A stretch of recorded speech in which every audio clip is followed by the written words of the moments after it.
Tinkle, tinkle, triple toes, she's a good fisherman. She catches hens and puts them in pens. Wire blyer, limber keys, 3 geese in a flock. 1 flew east, 1 flew west, 1 flew over the cuckoo's nest. Hello, I'm Jack Nicholson. Many of you know me already. I was seen in the movie 1 Flew Over the Cuckoo's Nest, also based on a book by Kesey.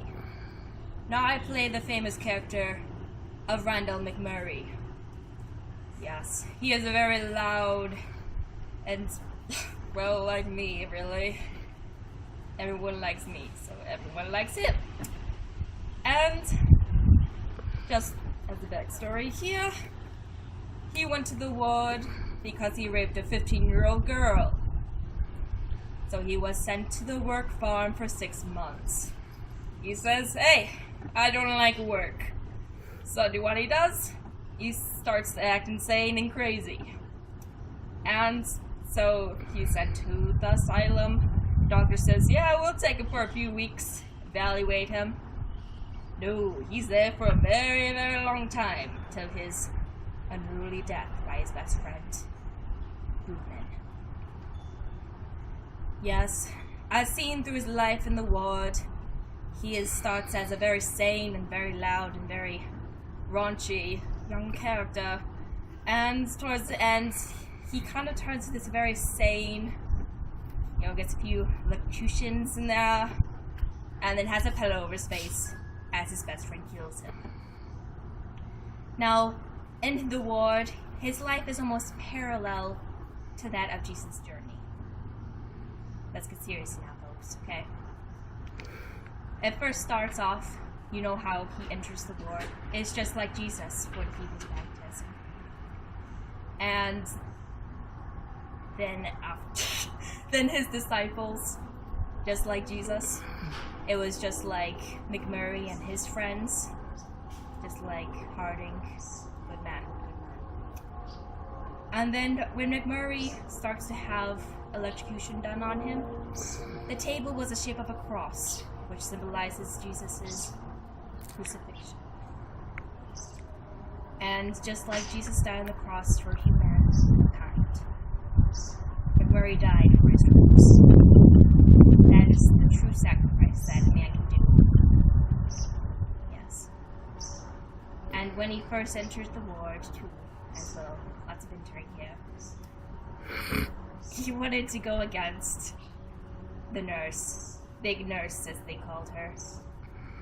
He wanted to go against society, which she represented.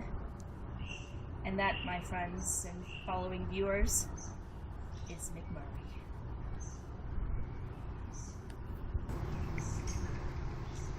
Hello, I'm Will Simpson.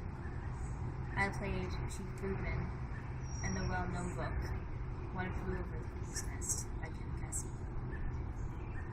Now, when Bootman first enters the ward, he's sane, but he loses his sanity as he goes on.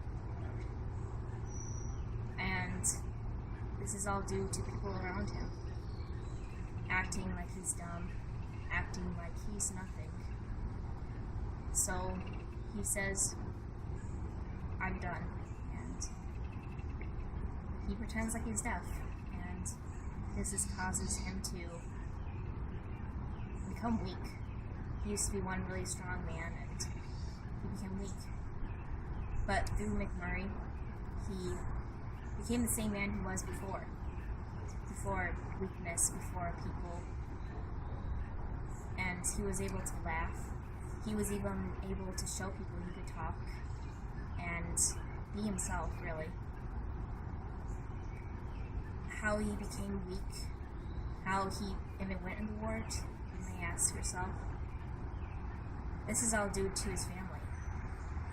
His mother, his father, the reservation he was born on. His father, even his name translated to the tallest tree. But his mother was a townsperson, a white woman. And she was basically the boss of the household. And even showing that Chief Broodman took his mother's last name really did something to him with his father. His father, that should have been his last name, but he just run the show, I guess. And even the mother ganged up on the father with the townspeople and assured him everything was going to be okay. And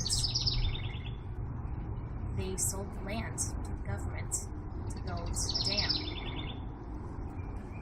So this really took a toll on him, and he regretted his father's weakness, and it just made him feel weak, I suppose, because he became the chief of the family then, after his father died. When he entered the ward and his insanity was starting to be lost, he started to have nightmares. And there's actually a nightmare we hear of during the book in the beginning.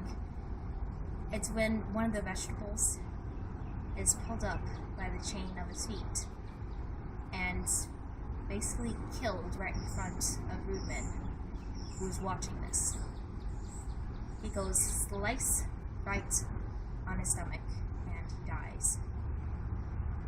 And when he wakes up, the vegetable is dead. He just didn't die that way.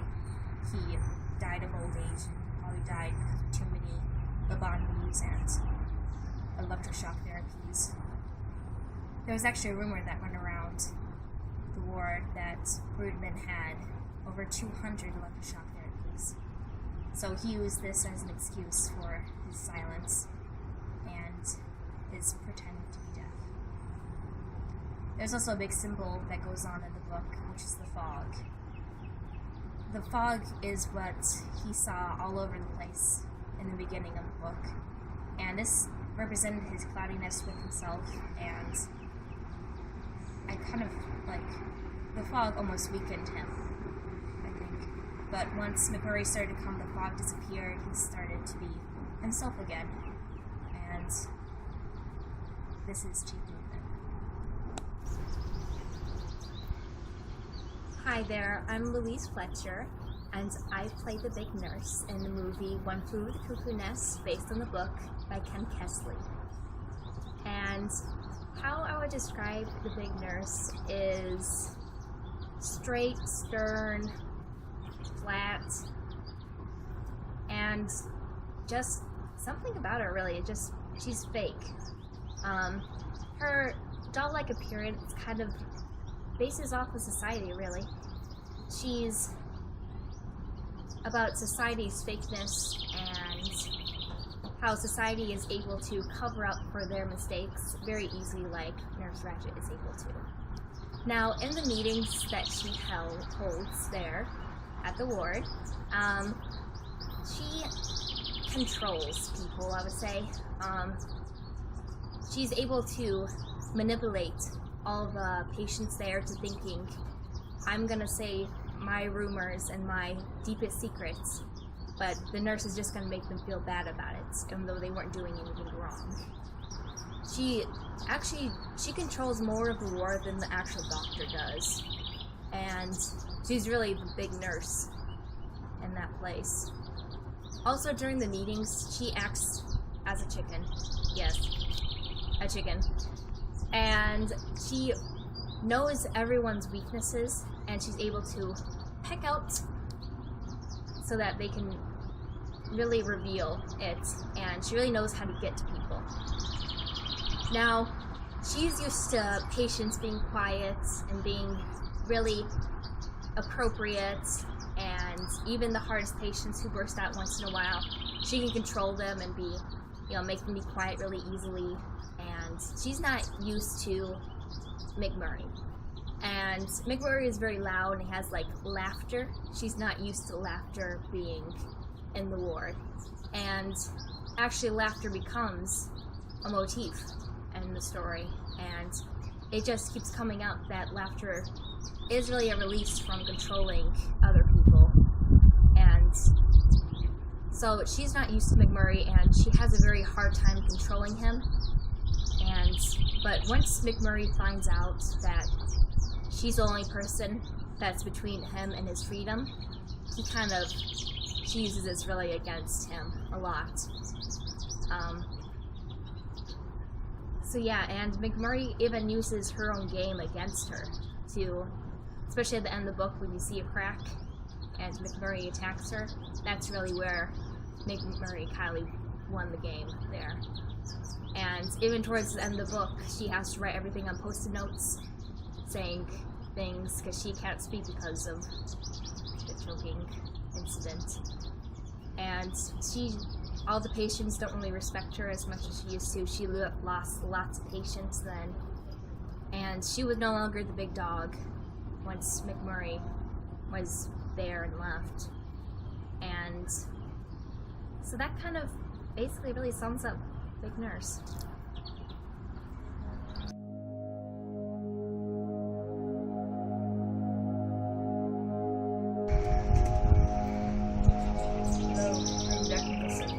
Tell me when you're ready. Yes, you are. Oh, it's going now. Is it? Yeah. Oh.